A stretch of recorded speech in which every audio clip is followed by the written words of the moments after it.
Okay. Hello everyone. जैसे कि आज हम लोग को पढ़ना था क्या, TCS. What is TCS? TCS का टॉपिक हम लोग को स्टडी करना था, टैक्स कलेक्टेड एट सोर्स। तो टैक्स कलेक्टेड एट सोर्स को पहले समझना होगा, what is tax collected at source, होता क्या है ये। तो जैसे कि दे रखा है इंडियन इनकम टैक्स एक्ट। अगर हम बात करें टीसीएस की, तो टीसीएस दो जगह पे हमें सुनने को मिलता है। मेजरली हमें सुनने को मिलता है इनकम टैक्स में ही टीसीएस। हाँ, जीएसटी जब इंट्रोड्यूस हुआ तो वहाँ पे भी एक टीसीएस इंट्रोड्यूस किया गया, तो उसको भी हम लोग थोड़ा सा इसमें कवर करेंगे, दोनों को समझेंगे। But practical part we will cover through the income tax, है ना, क्योंकि मेजर मेजर वही है। अब अगर हम लोग बात करें क्या, Indian income tax act has provisions for tax collection at source. In this provision, certain persons are required to collect a specific percentage of tax from their buyers on the exceptional transaction. कुछ ऐसे transactions होते हैं जिन transactions पे ये लगता है, हर चीज़ पे TCS नहीं लगता, बट कुछ ऐसे ट्रांजेक्शन है जिस पे गवर्नमेंट इनकम टैक्स ने आपको बोला है कि आप सेलर हो तो आपकी ड्यूटी है कि सामने वाले से, जो भी आपसे खरीद रहा है उससे आप ये टैक्स कलेक्ट करो और उसे गवर्नमेंट को जमा करो। Most of these transactions are trading और बिजनेस इन नेचर। वो किस नेचर का है? ट्रेडिंग नेचर का, यानी खरीद करके बेचने वाला। It does not affect the common man. TCS से यहाँ पे कहा जा रहा है कि कॉमन मैन को अफेक्ट नहीं पड़ता, ठीक है। अब अगर लेटेस्ट अपडेट देखें तो टीसीएस जो होता है for foreign remittance under the LRS. LRS का मतलब होता है लिबरलाइज्ड रेमिटेंस स्कीम।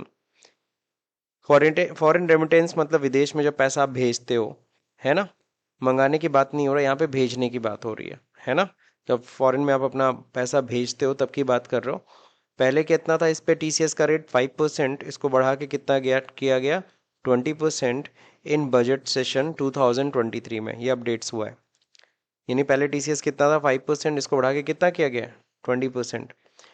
अब इसमें क्या है? Except for education and medical reason. अगर except medical and reason, suppose कर कोई इलाज करा रहा है विदेश में जाकर के, या कोई विदेश में जाके पढ़ाई कर रहा है, तो उसको पेमेंट तो करना पड़ेगा ना फॉरेन में, तो विदेश में उसको ले जाना पड़ेगा पैसा। अगर वो, जब उस केस में ये परसेंटेज नहीं है, वो छोड़ दो, वो उस रीजन को क्या कर देना, हमें एक्सेप्ट कर देना है।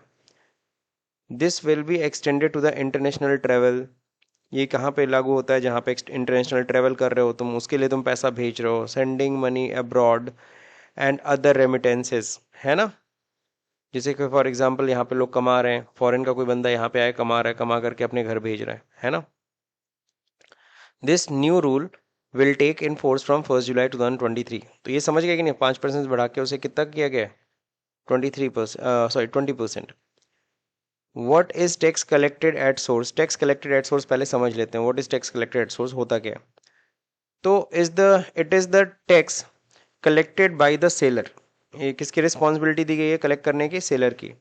जैसे सेलर सामान बेचता है तो आपसे क्या करता है? आपसे जीएसटी वसूलता है, तो उसी तरह से यहाँ पे क्या लेगा? टैक्स भी आपसे कलेक्ट करेगा from the buyer on the sale so that it can be deposited with the tax authorities.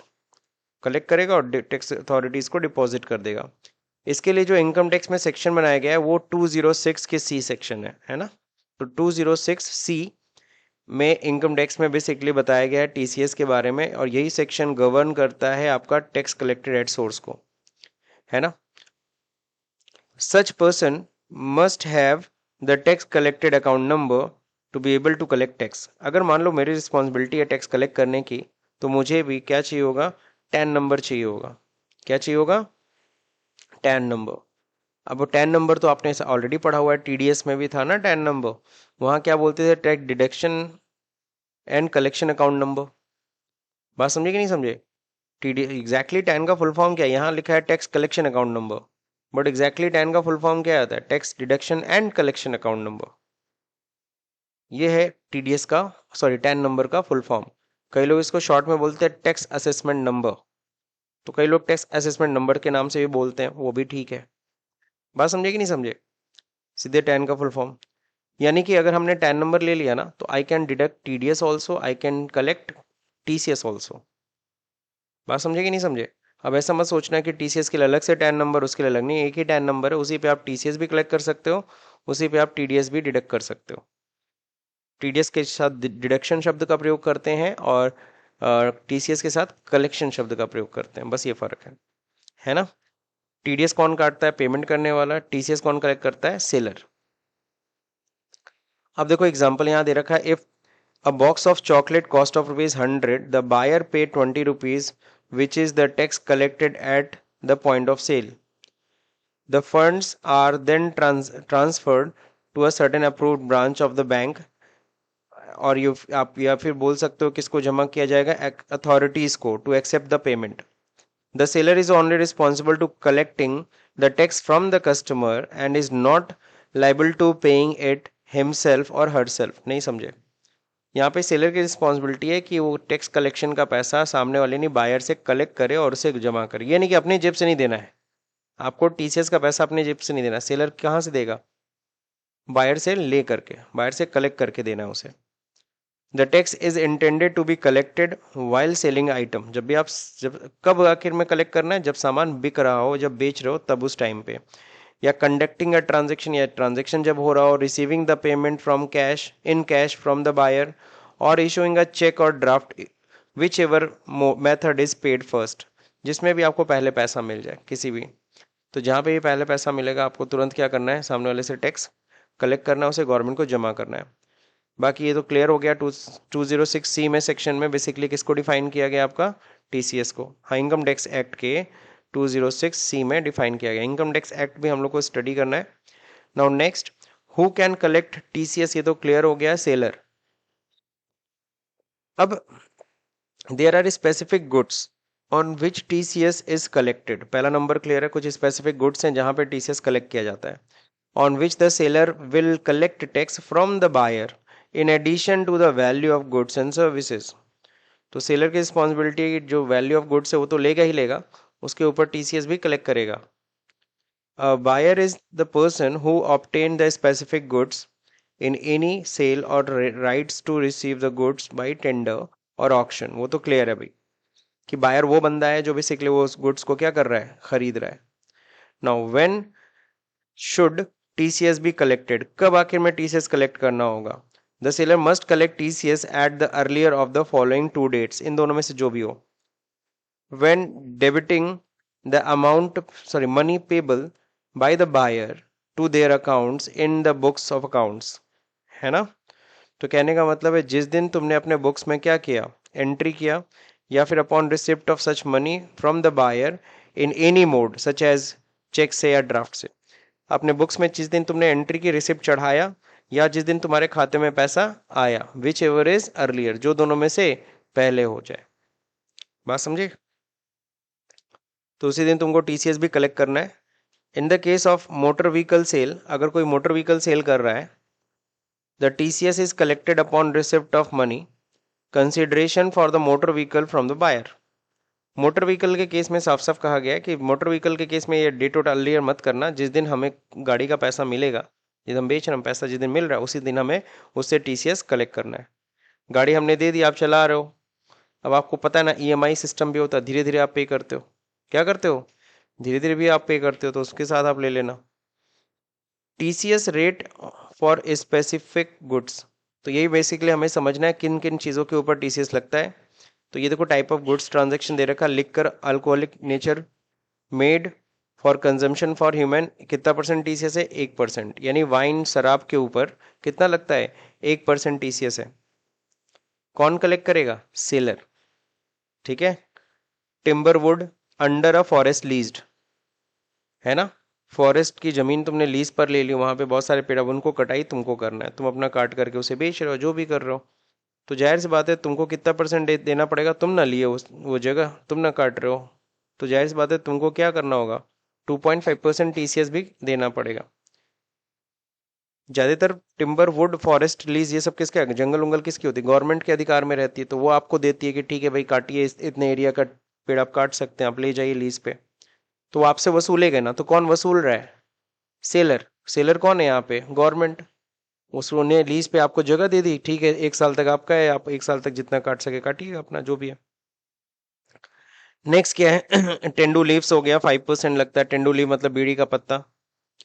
Timber would buy any other than forest lease. अगर फॉरेस्ट लीज के अलावा कोई ऐसी जगह है जहां से आप लकड़ी काट रहे हो या निकाल रहे हो, ले रहे हो, तो उस केस में कितना होता है? मान लो मेरी ही जमीन है, मैंने उसमें बहुत सारे, मेरा बहुत बड़ा एरिया है जहाँ पे हमने बहुत सारे पेड़ लगाए, मैंने तुम्हें दे दिया, अच्छा ठीक है तुम जाओ उस वहाँ से इतने एरिया से आप अपना लकड़ी निकाल सकते हो, तो मैंने तुमको दिया, तो मुझे तुमसे क्या लेना पड़ेगा, टीसीएस कलेक्ट करना होगा, गवर्नमेंट को पे करना होगा। Next, forest produce other than tendu leave or timber, timber और टेंडूलीव के अलावा भी अगर कोई फॉरेस्ट का कोई प्रोडक्ट है, कोई भी फॉरेस्ट प्रोडक्ट है, उस केस में 2.5% सेम। तो आप देख लो, ये जो फॉरेस्ट लीज वाला टिम्बर उम्बर, जब भी टिम्बर शब्द आ जाए तो आपको क्या लगाना है, 2.5। टेंडू लीव्स के ऊपर कितना है, 5%। स्क्रैप, अगर कोई स्क्रैप सेल कर रहा है तो स्क्रैप सेलिंग होती है ना, तो स्क्रैप सेलिंग अगर कर रहे हो तो 1%। जैसे मैंने कल एग्जांपल आपको दिखाया, बताया भी था, जैसे कि फॉर एग्जांपल गवर्नमेंट ऑर्गेनाइजेशन ही देख लो ना,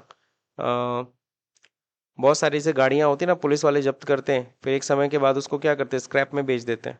तो स्क्रैप में जब बेचते हैं तो जो भी बायर आएगा, जो भी खरीदारी का, तो उससे एक तो पहले उसका सामान स्क्रैप का पैसा लेंगे, और साथ ही साथ क्या करेंगे, टीसीएस भी कलेक्ट करेंगे, कितना, सामने वाले से 1%। फिर मिनरल लाइक लिग्नाइट हो गया, कोल हो गया, आयरन ओरे हो गया, तो इस तरह की चीज़ें अगर आप मिनरल्स निकाल रहे हो पृथ्वी में से, तो जाहिर सी बात है ये सब भी चीज़ें किसके अधिकार में, अगेन मैं बोल रहा हूँ गवर्नमेंट। तो वो क्या करती है, ठीक है भाई यहाँ पे आयरन हो रहे हैं, ठीक है तुम निकाल सकते हो, तुम गैलेंट हो, तुमको चाहिए निकालो ले जाओ, कोई दिक्कत नहीं है ना, लेकिन जितना ले जा रहे हो उसका पहले तो दाम दोगे, और दूसरा नंबर उस पर टीसीएस भी हमें दोगे। क्या दोगे, टीसीएस। नेक्स्ट क्या है, टीसीएस कितना लगता है इस पे, 1%। नेक्स्ट है क्या, government of motor vehicle exceeding 10 lakh. तो परचेज ऑफ, अगर क्या है, परचेज ऑफ मोटर व्हीकल है, अगर तुम परचेज करो मोटर व्हीकल कितने से अधिक का, 10 लाख से अधिक की मोटर व्हीकल खरीद रहे हो, तो भी क्या लगता है, टीसीएस लगता है। यानी कि जितने भी कार के सेलर होते होंगे, अब देखो यहाँ पे कहीं नहीं लिखा है कि कौन सा व्हीकल, यानी कोई भी व्हीकल हो आपकी, और यहाँ नहीं लिखा है 4 व्हीलर, अपना दिमाग में मत सेट कर लेना कि 4 व्हीलर ही है, 2 व्हीलर भी अगर 10 लाख से ऊपर की है तो वी नीड टू पे 1% टीसीएस, जो खरीदार होगा उसको 1% टीसीएस भी देना पड़ेगा। सवाल उठता है कार और खरीदते सर जीएसटी भी तो लगता है, हाँ जीएसटी वीएसटी तो लगेगा, उसके अलावा भी लगेगा 1% टीसीएस। नहीं समझे, क्लियर है। आपको तो पता है कि कार आप खरीदते हो, तो कार जब खरीदोगे कार का दाम दोगे, फिर उसके ऊपर 28% जीएसटी दोगे, फिर उसके ऊपर सेस भी लगता है, क्या लगता है, सेस। फिर इसके बाद क्या लगेगा, ये टीसीएस भी लगेगा। बात समझे कि नहीं समझे, तो ये सारे टैक्स है। उसके बाद रोड टैक्स तो आपको देना ही देना है, road one time road tax भी आप देते ही हो। उसके बाद फिर आपको देना है क्या, इंश्योरेंस, इंश्योरेंस वो सब जो भी है अलग बात है, लेकिन चलिए इंश्योरेंस तो अलग बात हो गई, लेकिन हाँ रोड टैक्स भी आपको देना होता है। तो टीसीएस 1% लगता है sir. Now next, parking lot, toll plaza, mining, quarrying, इन सब पे कितना लगता है, 2%। अगला क्या है, where total turnover is more than 10 crore, अगर किसी, अगर आपका सपोज करो टोटल टर्नओवर कितने से अधिक है, 10 करोड़ से ऊपर है, इन अ प्रीवियस फाइनेंशियल ईयर, पिछले साल आपका 10 करोड़ से ऊपर का सेल था, and receive a sale consideration, और किसी से तुम्हें सेल का पेमेंट आ रहा है, कितने से ज़्यादा, 50 लाख से अधिक का तुम्हारे पास पेमेंट आ रहा है, such seller must collect TCS upon the receiving consideration from the buyer, तो आपको बायर से 1% टीसीएस भी वसूलना होगा, क्योंकि बायर तुमसे 50 लाख से अधिक का सामान खरीद रहा है और 50 लाख से अधिक का पेमेंट भी कर रहा है, तो ऐसे में उससे हमें 1% और लेना पड़ेगा, क्या, टीसीएस कलेक्ट करना होगा, ठीक है ना। नेक्स्ट, अबव 50 लाख, ठीक है, इसके लिए अलग से सेक्शन नहीं बनाया, 206 का ये तो सेक्शन मेन है, और ब्रैकेट में आई एच है करके एक है, 0.1% टीसीएस लगेगा, कितना परसेंट, 0.1%। और अगर सामने वाला पैन नंबर नहीं देता है, विदाउट पैन, तब हम कितना परसेंट टीसीएस कलेक्ट करेंगे उससे, 1% टैक्स कलेक्ट करेंगे, तब तो ज़्यादा हो गया ना, 0.1 तो फिर भी कम है।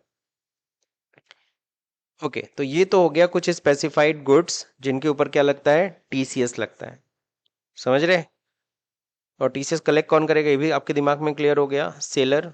किससे देगा, अपने जेब से नहीं देना, किससे वसूलना है, बायर से वसूलना है, ठीक है ना। कब लेना है, at the time of payment, normally payment के समय, या फिर जो पेमेंट या खाते में पैसा आया, विच एवर इज अर्ली, जो भी।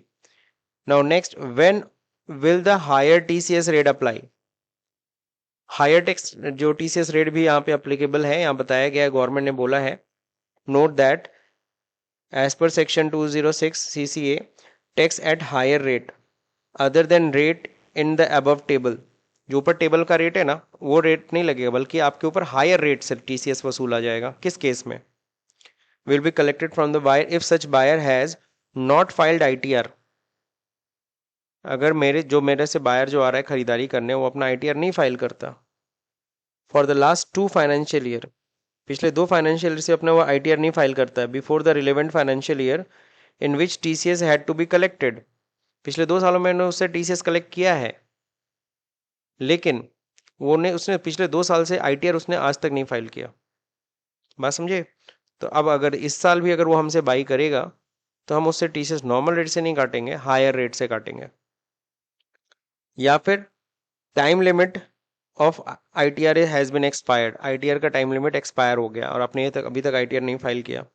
The total of TCS and TDS was more than 50,000, जो भी TCS आपसे कलेक्ट किया हूं मैं या TDS आप दियो, कितने से अधिक दियो? 50,000 से अधिक। In case of 2 financial year, पिछले 2 फाइनेंशियल में 50,000 से ऊपर TDS और TCS कलेक्ट करा चुके हो तुम। अच्छा खासा ट्रांजेक्शन होगा, 1% तो होता है, कितना थोड़ा थोड़ा तो परसेंट है, अच्छा खासा वैल्यू है, फिर भी तुम ITR नहीं फाइल करते हो, गवर्नमेंट को अपनी इनकम का डिटेल नहीं दे रहे हो, तो इस वजह से तुम्हारे ऊपर हायर रेट से TDS हम काटेंगे। सवाल था हायर रेट होता क्या है TCS का, तो चलिए देखते हैं हायर रेट TCS का क्या है। तो हायर रेट क्या होगा? 2 times of TCS rate, TCS को डबल कर दो। 2 टाइम्स मतलब क्या होता है? डबल। अगर 1% है तो 2%, ढाई है तो 5 कर लो, 5 है तो 10 कर लो। या फिर 5% of TDS, whichever is higher, जो दोनों में से अधिक होगा। नहीं समझे?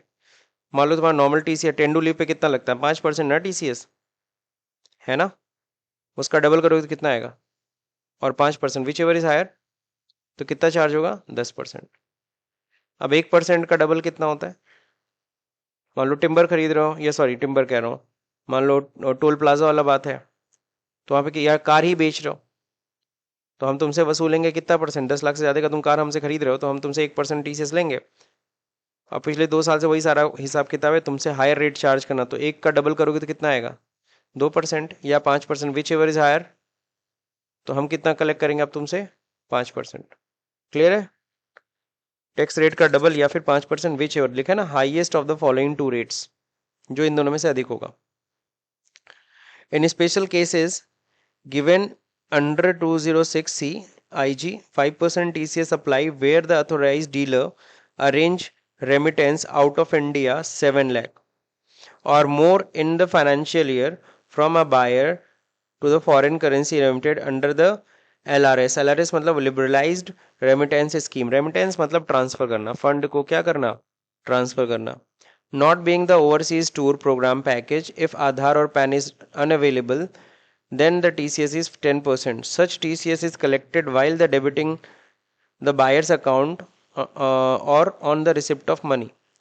सवाल उठता है फिर ये सर जी ये क्या 5% TCS किस पे लगा रहे हैं? बोला ना, कोई अथोराइज डीलर अगर वो कितने बाहर से फंड भेज रहा है, इंडिया से फंड भेज रहा है, कितने से अधिक का? 7 लाख से अधिक का, तो उस पर कितना लगेगा? 5% लगता था, उसको बढ़ा के कितना किया गया? 10%। यहाँ पे दिखा रहा है बट उसको ही बढ़ा के कर दिया गया 2023 में कितना? 20%। कितना यार, स्टार्टिंग में पढ़े थे तुम लोग, ये 5% नॉर्मली लगता है, बट उसको 5% को बढ़ा के कितना किया गया? ये क्यों किया गया आपको पता है? भारत से जो इंडियन रुपीज है वो बाहर न जाए। Are you getting my point? वो ये कोशिश की गई है 2023 में, हमने अपना इसीलिए रूल क्या किया है? अमेंड किया।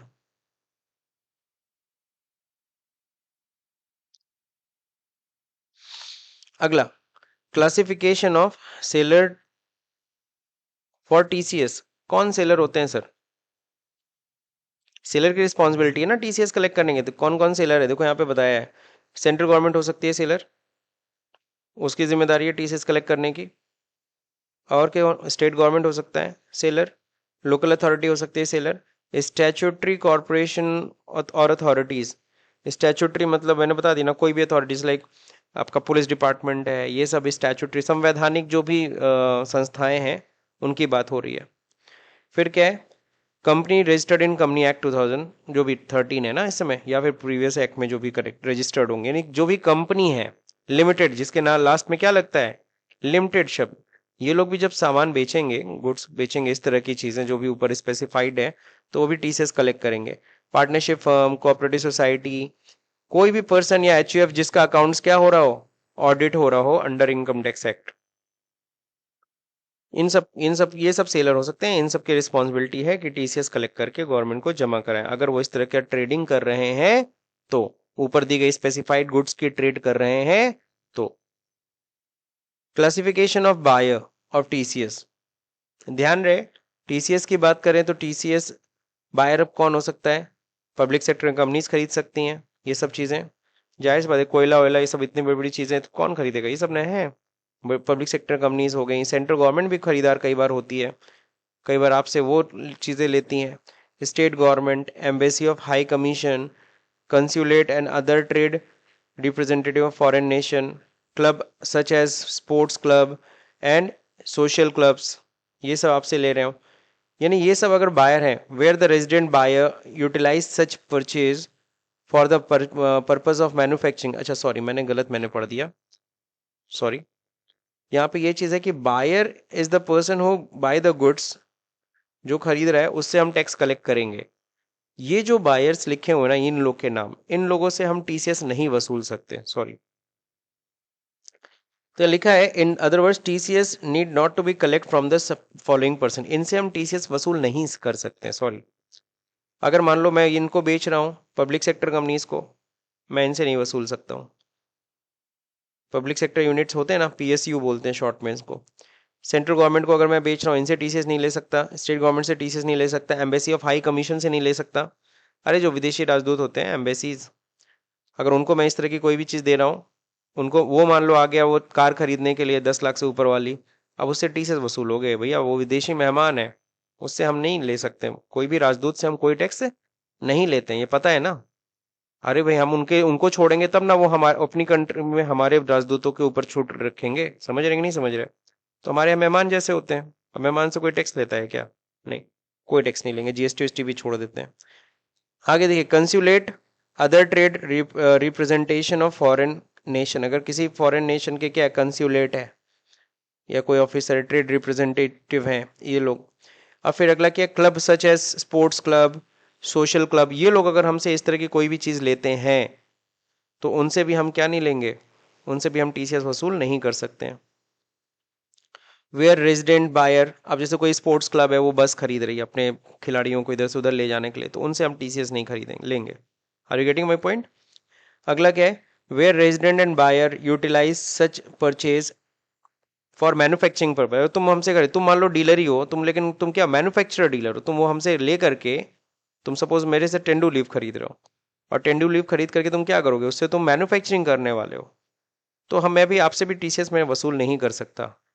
मैं सिंपल सा बिल में जो टैक्स लग रहा है वो टैक्स लगाऊंगा, टीसीएस में आपसे कलेक्ट नहीं करूंगा, क्योंकि आप उसको यूज करने वाले हैं किस पर्पज में, मैन्युफैक्चरिंग या process of producing any article, किसी आर्टिकल को बना रहे हो तुम, या things of purposes to generation of power, या फिर आप उस चीज को यूज करोगे। जैसे कोयला तुम हमसे ले रहे हो, गवर्नमेंट से कोयला लेती है ना, कंपनियां भी खरीदती हैं, टाटा पावर कॉरपोरेशन है, रिलायंस पावर कॉरपोरेशन है, बिजली बनाते हैं लोग। तो ये लोग सपोज करो कोयला खरीद रहे हैं, सपोज बिजली इनको बनानी है कोयले से या समथिंग को यूज करना है, तो बिजली बना रहे हैं ना, आपसे भी हम क्या नहीं ले सकते, टीसीएस नहीं वसूल कर सकते। Gives this declaration in writing in duplicates, ठीक है। अब आप क्या कर रहे हो, ये सब काम कर रहे हो, इसके लिए आपको लिख करके देना पड़ता है, तब जाकर के सामने वाला आपसे टीसीएस नहीं कलेक्ट करेगा। एग्जाम्पल ऑफ टीसीएस कैलकुलेशन यहाँ समझाया गया है। If a buyer purchase a car from the showroom, value of 11 lakh, 10 lakh से ऊपर चला गया ना, तो यहाँ पे क्या होगा, टीसीएस डिपॉजिटेड शोरूम कितना करना पड़ेगा, 11,000, 1%। So the total amount of collection from the buyer, buyer से हमें कितना वसूलना है, 11 लाख, 11,000 टीसीएस भी वसूलना है। तुम लोग सोच रहे होगे जीएसटी भी तो होता है, हाँ तो जीएसटी तो रहेगा ही रहेगा, वो तो रहना ही रहना है। फिर क्या है, the customer was issued N invoice 12,000, है ना, on which 1% TCS was charge and collected at 120, so the total payable of the customer is 12,120। उसी तरह से 12,000 के ऊपर एग्जाम्पल देके समझाया। अगर मान लो मैं कस्टमर, मैं कोई 12,000 का सामान खरीद रहा हूँ जिसपे टीसीएस लग रहा है, तो मुझे कितने का पड़ेगा, 12,120, है ना, 1% उस पर टीसीएस भी लग जा रहा है मान लो। अब टीसीएस पेमेंट एंड रिटर्न, अब आपको मैं बता दूं, most of the TCS payment का एकदम सेम सीक्वेंस है जो टीडीएस में आप पढ़े थे। तो टीडीएस में आपने क्या पढ़ा था कि जो भी टीसीएस हम टीडीएस हमने कलेक्ट किया, हमको उसे अगले महीने की 7 तारीख को जमा करना है। सेम रूल यहाँ पे भी है, अगले महीने की 7 तारीख को, है ना। और चालान भी नंबर सेम है, चालान नंबर वहां 281 होता था, यहाँ पर भी सेम चालान नंबर है 281, है ना। बाकी यहाँ दे रखा all sum collected an office of the government should deposited on the same day. जो गवर्नमेंट ऑफिस अगर टीसीएस कलेक्ट करे उसको तो सेम डे में डिपॉजिट करना है। मालूम है, गवर्नमेंट ऑर्गेनाइजेशन हो, कोई गवर्नमेंट डिपार्टमेंट हो, फॉरेस्ट डिपार्टमेंट हो, मैं टीसीएस कलेक्ट कर रहा हूँ, मेरे को तो सेम डे में जमा कर देना है, रेवेन्यू डिपार्टमेंट को गवर्नमेंट के खाते में जमा करा देना। लेकिन अगर हम बात करें कोई और है, तब आप अगले महीने की 7 तारीख तक जमा कर दीजिएगा। आप कंपनी हो या ऑर्गेनाइजेशन हो तो आप 7 तारीख तक जमा कर देना। तो ये सब चीज़ें और डिटेल्स दिया हुआ है, आप इसको पढ़ लीजिएगा, है ना। बाकी इसका क्वार्टरली रिटर्न जो जाता है वो किस में जाता है, फॉर्म नंबर 27 EQ में क्वार्टरली रिटर्न है। वहाँ याद होगा क्या होता था, टीडीएस में 24Q, सैलरी के केस में अदर देन सैलरी 26Q। आप लोग रिपोर्ट जाके देखते थे 26Q में क्वार्टरली रिपोर्ट। 26 के बाद अगला नंबर क्या आता है, 27 टीसीएस कलेक्ट किया गया। तो 27Q की जगह बीच में ई लगा दिया गया है, समझ रहे ना। तो 27EQ है। ये रिटर्न किसका है, टीसीएस का जाता है इसमें रिटर्न, ठीक है। अब क्या होगा, हमने किसी, जो भी हमसे सामान खरीदा है, हमसे मान लो सामने वाले ने कार ही खरीदा, उसने टीसीएस दिया है, और वो अगर टीसीएस दिया उसने, यानी कि इनकम टैक्स दिया ना, वो TCS is also a part of income tax. तुमने कार खरीदी, अभी ऊपर वाला कार देखो ना, ये एग्जांपल में देखो, तुमने कार खरीदी हमसे 11 लाख रुपए, 11,000 रुपए तुमने टीसीएस दिया ना, अब तुम्हें इसकी छूट मिल जाएगी। जो भी तुम्हारा इनकम टैक्स बनेगा उस इनकम टैक्स में तुम अपना 11,000 माइनस कर सकते हो, क्योंकि 11,000 तुमने टीसीएस के रूप में गवर्नमेंट को ऑलरेडी दे दिया है, समझ रहे हैं ना। तो आपने टीसीएस 11,000 रुपए दिया, बायर ने दिया, बायर को इस बात का सर्टिफिकेट भी तो चाहिए। जैसे आपका टीडीएस करते थे तो आप टीडीएस सर्टिफिकेट मांगते थे, form 16 and form 16A TDS में।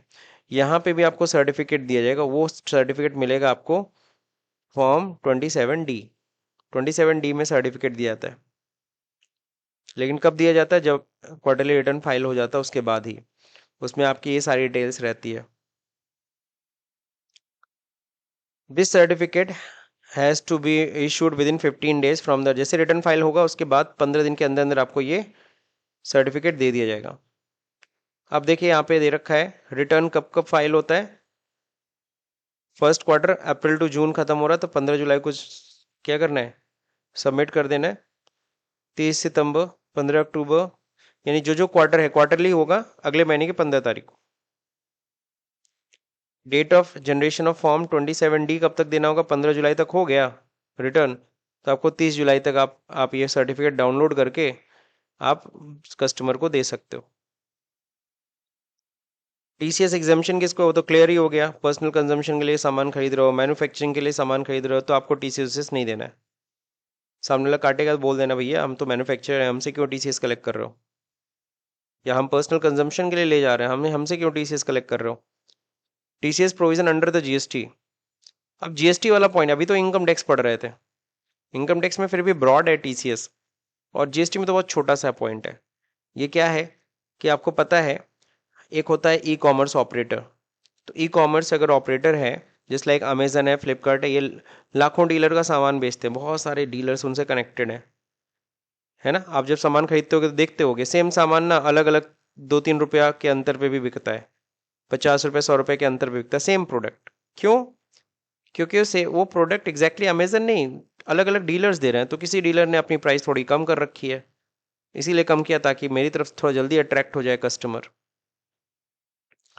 तो जब डीलर का सामान बिकता है, मान लो 10,000 का सामान बिका डीलर का, तो अमेजन क्या करता है, कस्टमर से 10,000 वसूलता है। 10,000 वसूलने के बाद फिर जो डीलर है, डीलर को पूरा 10,000 नहीं देता है, तो 10,000 पे 1% टीसीएस कलेक्ट कर लेता है, और ये कलेक्ट करके गवर्नमेंट को उसे देना होता है। किसको, ई कॉमर्स ऑपरेटर को। तो 10,000 का सामान बिका तो इसका 1% कितना होगा, 100 रुपये। यानी डीलर को हम कितना, यानी अमेजन उठा के कितना पेमेंट करेगा, देखो डीलर को मिला कितना कस्टमर से, 10,000 पूरा मिला, 10,000 पूरा मिला भाई कस्टमर से, वो तो सामान बेचा, 10,000 पूरा मिला। लेकिन डीलर को देगा कितना, 9,900 रुपये, और 100 रुपये किसको उठा के दे देगा, गवर्नमेंट को, टीसीएस का पैसा। उस 1% में 0.5% कौन ले लेता है, सेंट्रल गवर्नमेंट। 0.5% कौन ले लेता है? State government. ये तो आपको पता है, CGST एंड SGST। ठीक है, तो ये जो लॉ है ये किसके लिए बनाया गया है? ये GST में TCS का मतलब है। तो GST में TCS का मतलब अलग है, इनकम टैक्स में TCS का मतलब अलग। ये पॉइंट ध्यान रखिएगा। ठीक है, बाकी इनकम टैक्स जमा करना होता है 10 तारीख को, वही होता है 10 तारीख। अब तो वो क्या 11 तारीख ना, बाकी उसका रिटर्न का अलग अलग डेट होता है, उसको देखना पड़ेगा आपको। ये एग्जाम्पल वही सेम चीज जो अभी एग्जाम्पल बताया, वही चीज को इसको एक्सप्लेन किया गया। अब interest chargeable on non remittance of TCS to the government. अगर तुमने TCS का पैसा गवर्नमेंट को नहीं दिया, रेमिटेंस मतलब ट्रांसफर, रेमिटेंस मतलब क्या होता है? ट्रांसफर।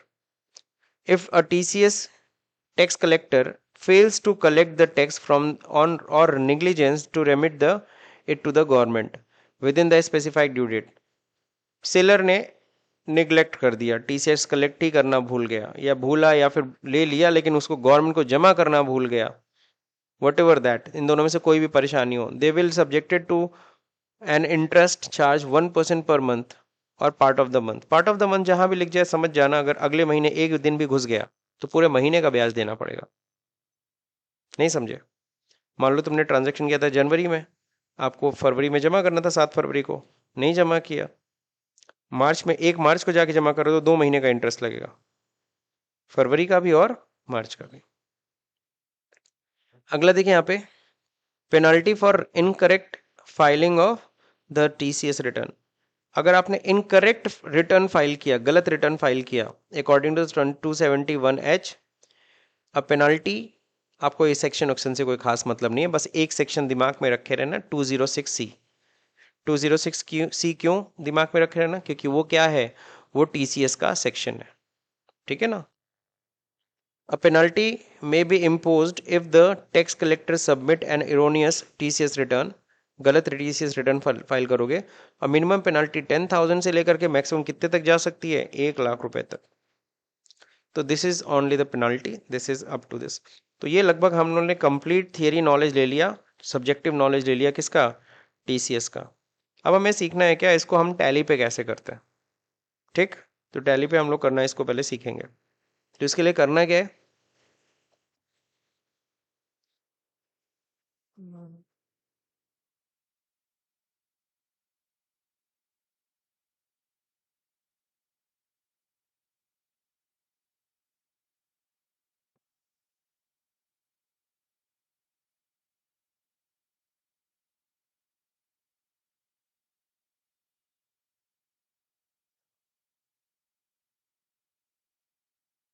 ओके सो अब देखिए एक असाइनमेंट भी इस पे हम लोग सॉल्व करेंगे आज ही।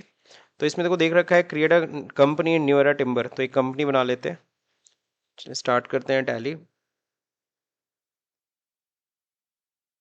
कंपनी शट कर लीजिए, क्रिएट कंपनी, किस नाम से बनाना है? New era timber. Financial year जो आपका रहेगा 1 अप्रैल 2024 ही रहने दीजिए। ओके, अब यहाँ पे देखो, फिलहाल हमें GST से नहीं मतलब है, हमें TCS समझना है, तो TCS हम लोग जाके यहाँ पे ऑन कर देंगे, है ना? अब यहाँ पे 10 रजिस्ट्रेशन नंबर, 10 नंबर लिख दो, 10 नंबर यहाँ दिया हुआ आपका नीचे इनेबल TCS वाले में, और यहाँ पे कंपनी है, ठीक है, कलेक्टर ब्रांच गोरखपुर लिख देते हैं। सेटल्टर पर्सन रिस्पॉन्सिबल आप भर सकते हो, बट हमें नहीं भरना। आगे बढ़ते हैं, कंट्रोल है। तो ये हमने TCS क्या कर लिया? इनेबल कर लिया। TCS इनेबल करने के बाद फिर आगे क्या करना है?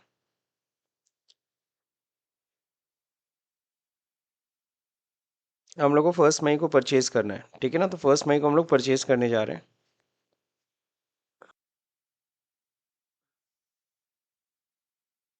सो आते हैं सीधे परचेज में। परचेज से पहले चलो लेजर ही बना लेते हैं। पहला नंबर हमें क्या, किस चीज़ का लेजर चाहिए? परचेज कर रहे हैं आर्या टिम्बर से, है ना? तो ये आपका लेजर बन जाएगा पार्टी का। ये हो जाएगा सेंडरी क्या, क्रेडिटर हमारा, है ना? अब इस TCS एप्लीकेबल, क्या उसके ऊपर TCS एप्लीकेबल? हम तो परचेज कर रहे हैं ना सर, क्या कर रहे हैं? परचेज कर रहे हैं हम ना, TCS दे रहे हैं, सामने वाला तो TCS ले रहा है, इसमें नॉर्मल कुछ नहीं करिए। एड्रेस अगर अच्छा सॉरी, अच्छा ओपनिंग बैलेंस भी करना है कि तो पहले लेज़र बना लेते हैं, chart of accounts, ledger alter, multi alteration. Cash का कितना है? 32,000। प्रॉफिट एंड लॉस कितना है? 52,000। नेक्स्ट कैपिटल, कैपिटल कितना है? 4,75,000। Loan from Indian bank, unsecured loan कि सिक्योर्ड है? 1,22,000। Furniture,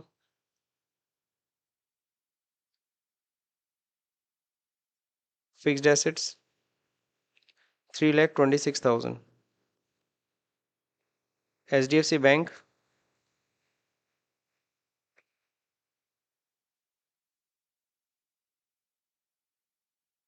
clear. अब इसके बाद एक बार बैलेंस शीट पहले चेक कर लीजिए, सब बराबर है, 649, ठीक है। इनेबल टीसीएस हमने कर ही दिया। अब फर्स्ट मई को हम लोग सीधे परचेज कर रहे हैं, तो चलिए सीधे परचेज में एंट्री करते हैं, वहीं लेज़र क्रिएट कर लेंगे। F9, परचेज कर रहे हैं तो हमें को टीसीएस देना पड़ा होगा, क्योंकि हम टिम्बर परचेज कर रहे हैं। इनवाइस नंबर अपने मन से हम लोग ले दे रहे हैं, INV/101। ओके, पार्टी नेम क्या है? आर्या ट्रेडर्स, टिम्बर से। सन्ड्री क्रेडर, यहाँ पे टीसीएस इनेबल करने की रिक्वायरमेंट नहीं है, कंट्रोल है। फिलहाल एड्रेस नहीं दिया तो मैंने एड्रेस नहीं मेंशन किया। अब यहाँ परचेज का लेज़र, परचेज का under purchase account, that's it. अब यहाँ पे देखो क्या हम परचेज कर रहे हैं, हम लोग टिम्बर परचेज कर रहे हैं। टिम्बर वुड है या जो भी है, क्विंटल में है, किस में है?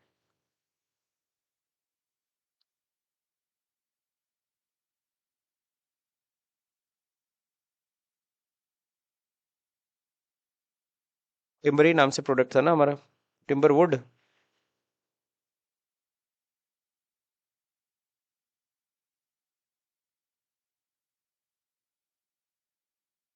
QTL, quintal.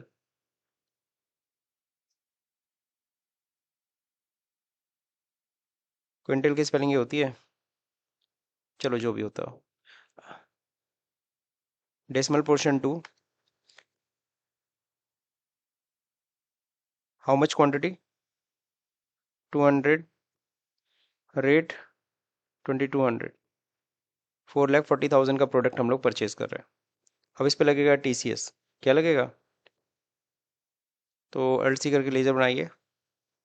टीसीएस हमारे लिए क्या होगा? Current assets. क्या होगा? Current assets. और यहाँ पे सीधे चार्ज करना क्या? 2.5%, यहाँ रेट के नीचे, ठीक है।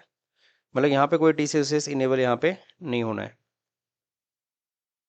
तो 2.5% टीसीएस लग गया, दैट इज 11,000 रुपीज, ये परचेज है।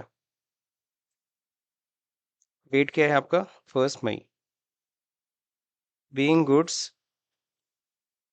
परचेज, हो गया। तो 1 मई को हमने क्या कर परचेज किया?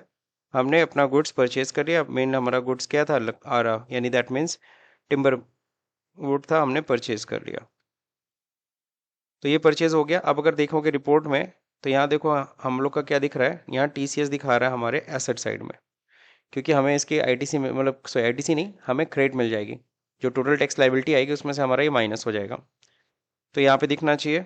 दूसरा नंबर, अगर हम देखें परचेज, परचेज तो हमारा आ ही गया, इसमें कोई दिक्कत है नहीं। अब हम क्या करने वाले हैं? सेल। रिपोर्ट में अगर जाके देखोगे तो स्टैट्यूटरी रिपोर्ट होता है, टीसीएस रिपोर्ट में अभी कुछ भी नहीं आएगा, यही ना ईक्यू, कुछ नहीं आएगा। क्यों नहीं आएगा? क्योंकि अभी कोई कलेक्ट हो ही ना किया, अभी तो हम तो दिए हैं, पेमेंट किए। तो अब कलेक्ट कब करते हैं? जब हम सेल करते हैं। तो चलते हैं सेल करने। 2 मई को हम लोग सेल कर रहे हैं। अब सपोज INV/001 पहला सेल है 2 मई को। किसको सेल कर रहे हैं? कस्टमर कौन है? रमा टिम्बर्स। सन्ड्री डेटा, अब देखो यहाँ पे पूछ रहा है इस टीसीएस एप्लीकेबल, इस पार्टी के ऊपर एप्लीकेबल है, यस। अब ये है कौन, कौन खरीदार है, वी नीड टू मेंटेन कि रमा टिम्बर है क्या। सपोज करो कुछ नहीं दे, नम कंपनी रेजिडेंट देते हैं। अब क्या है, use of advance TDS configuration, इसको ऑन करना है क्या, क्या ये सबसे मतलब है, ये सब कुछ नहीं है। कोई ऐसा नहीं है लोअर रेट वेट वाला कुछ नहीं है। ऐसा नहीं है कि टीसीएस को इग्नोर करना है, ऐसा कुछ नहीं, सब पे टैक्स कलेक्ट करना है। तो जो भी टैक्स का रेट है, पैन नंबर मेंशन करेंगे, बिकॉज अगर पैन नंबर नहीं मेंशन तो मैं अपनी तरफ से पैन नंबर दे रहा हूँ।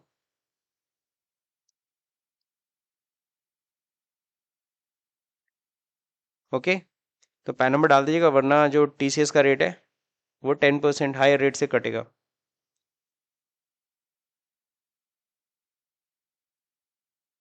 अब यहाँ पे क्या कर रहा है, सेल है ना, F8, सेल्स का लेजर, टीसीएस एप्लीकेबल है, इस बार टीसीएस डालेंगे, एप्लीकेबल है। अब यहाँ पे नेचर ऑफ गुड्स क्या है, नेचर ऑफ गुड्स बता दीजिए। नेचर ऑफ गुड्स है आपका टिम्बर। एक मिनट, हम लोग यहाँ से चार्ट उठा लेते हैं, रेट चार्ट था ना।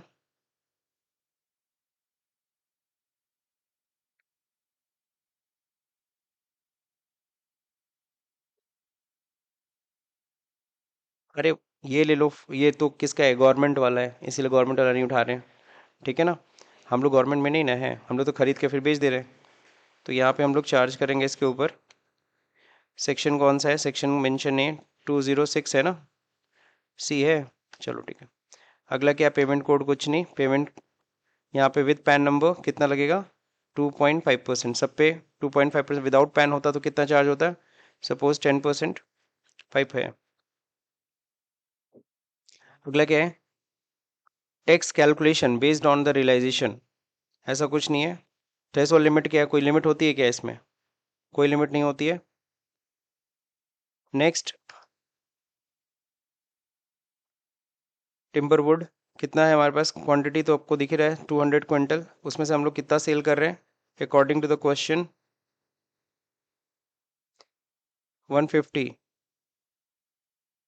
क्या रेट है, 3000। नेक्स्ट, इसके नीचे हमें क्या करना है, टीसीएस कलेक्ट करना है, तो यहाँ पे टीसीएस का लेजर बनाना पड़ेगा। ये टीसीएस नहीं है, टीसीएस क्या था, टीसीएस ऑन परचेज था। एक मिनट में इसको थोड़ा ठीक कर दूँ।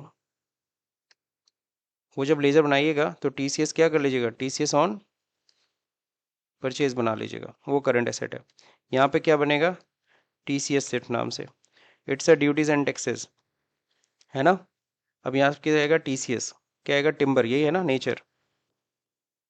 आ गया 11250, कंट्रोल ओ करके चेक भी कर सकते हो। टैक्स एनालिसिस दिखा रहा है यहाँ पे, इनकम टैक्स है ना, ये क्या है, इनकम टैक्स है। तो ये हम लोग कलेक्ट कर लेंगे।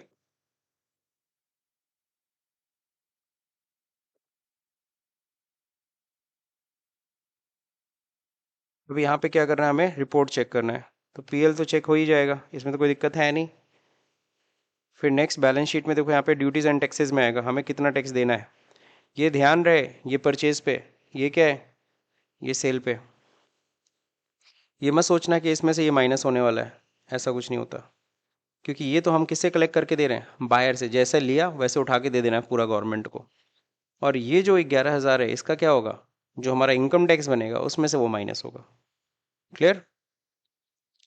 अगला, तो ये तो हो गया, करंट एसेट की तरह ट्रीट कर दिया, ठीक है sir. Check report, TCS report भी देखते हैं, डिस्प्ले में जाते हैं, स्टैट्यूटरी रिपोर्ट यहाँ होता है 26 EQ। यहाँ देखो ट्रांजेक्शन आ गया, collection at a normal rate, higher rate, zero rate, ये सब भी होता है, जैसे टीडीएस में जैसे बहुत सारे केसेस होते हैं।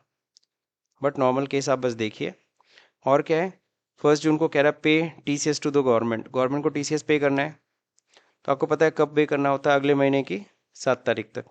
तो सपोज करो मैं 1 जून को जा रहा हूँ पेमेंट करने, 1 जून लिखा भी है, ठीक है। F5। अब यहाँ पे प्रेस करेंगे कंट्रोल F, क्या प्रेस करेंगे, ऑटोफिल, स्टैट्यूटरी पेमेंट, टीसीएस का पेमेंट कब से कब तक का है ना, सेक्शन 206, टिम्बरवुड, कौन हो, कलेक्टी, हम लोग कंपनी है, ठीक है, रेजिडेंट्स। अब क्या है, किस बैंक से? HDFC बैंक से जमा करेंगे हम। देखो जैसे TDS में हमें अमाउंट नहीं पुट करना पड़ता था, अपने आप पिक करता था, वैसे यहाँ पे भी इसको अमाउंट को ऑटोमेटिकली पिक कर लिया। चेक नंबर, फेवरिंग नेम किसके नाम पे कटेगा? TCS के नाम पे। सॉरी, TCS गलत बोल रहा हूँ। चेक किसके नाम पे बनेगा? Income tax department, being TCS paid. तो बस एक छोटा सा प्रैक्टिकल है, मतलब तुम बस इतना देख लो कि कैसे हम TCS चार्ज करते हैं। बात समझे? परचेज पे भी TCS देना पड़ता है, बट हम उसको किस तरह से ट्रीट करते हैं? करंट एसेट की तरह, है ना। लेकिन जो हम लोग सेल करेंगे उस पे तो हम सिंपल सा TDS नॉर्मल, जैसा अब TCS क्लियरली हमें बनाना है, हमें पार्टी पे TCS इनेबल करना है, सेल्स में TCS इनेबल करना है, सेल्स के लेज़र में, पार्टी के लेज़र में, और TCS के लेज़र में। TCS का तो लेज़र नहीं बनाना पड़ेगा। तो आप TCS अलग अलग बना सकते हो, TCS ऑन टिम्बर, और अगर और भी कई काम अगर आपका है तो, अगर सिंगल काम कर रहे हो तो TCS के नाम से बना सकते हो। अदरवाइज यहाँ पे क्या करते, अगर कई काम कर रहे हो, टेंडू लीव का भी काम करते हो, तो यहाँ पे आप क्या करते, लेज़र किस नाम से बनाते? अलग अलग नाम से बना सकते हो। जैसे TDS नहीं बनाता, TDS on commission, TDS on rent, वैसे यहाँ पे TCS का बना सकते थे क्या? TCS on timber. बात समझे? TCS ऑन, उससे क्या होता है तुमको अलग अलग वैल्यू पता चल जाती है, टिम्बर वाले पे कितना TCS कलेक्ट हुआ है टोटल, और टेंडू लीव पे कितना हुआ है। समझ रहे? तो ये है आपका सेल परचेज। तो एक बार इसको करके आप प्रैक्टिकली देख लो, आपको आना चाहिए कि हाँ TCS कलेक्ट कैसे कर, TCS का लेजर कैसे बनता है। परचेज के टाइम पे बस इतना ध्यान रखना है कि हमें उसको एसेट की तरह ट्रीट करना है, और सेल करते समय जब होगा वो, उस समय हमें ड्यूटीज एंड टैक्सेस में रखना है। ये थोड़ा डिफरेंट चीज़ है।